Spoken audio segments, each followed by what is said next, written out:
নিজের মতো থাকা, নিজের মতো বাঁচা, নিজের অধিকার বুঝে নেওয়ার ভেতরে আসলে নিজেকে ভালোবাসা আছে প্রবল।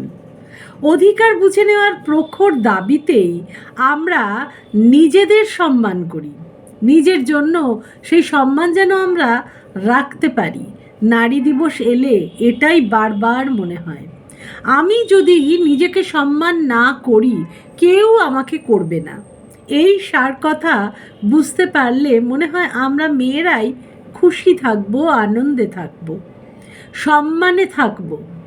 বিধি নিষেধ পেরিয়ে, উচিত অনুচিত সরিয়ে মানুষ হয়ে যেন বাঁচি, নিজের ইচ্ছা মতন থাকি। যে নিয়ম একতরফা হয়, যে নিয়ম শুধু মেয়েদের বউদের জন্য, সেগুলো তো আমরা ভেঙে ফেলেছি বহুদিন।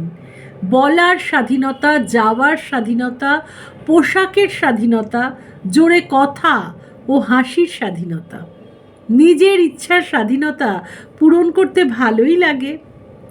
একদিনে তো অচলায়তন ভাঙা যায় না, তার জন্য সময় লাগে, সাহস লাগে, স্বচ্ছ দৃষ্টিভঙ্গি লাগে। আর একবার সেটা পারলে দেখবেন পাখির মতো হালকা হবেন, সূর্যের মতো উজ্জ্বল আর জ্যোৎস্নার মতো স্নিগ্ধ হবেন। শুধু নিজেকে মানুষ ভাবুন, তাহলেই হবে। সব মেনে নিয়ে কষ্ট পাবেন না আর।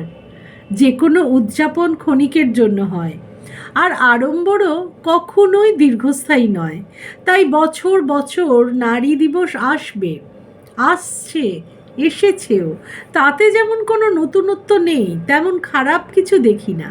শুধু যেন প্রতিবার নিজেকে নিজের মতো বদলাতে পারি, নিজের মতো গড়ে নিতে পারি, প্রতিবাদ করতে পারার ক্ষমতা যেন উত্তরোত্তর বাড়ে। ব্যাস এইটুকুই।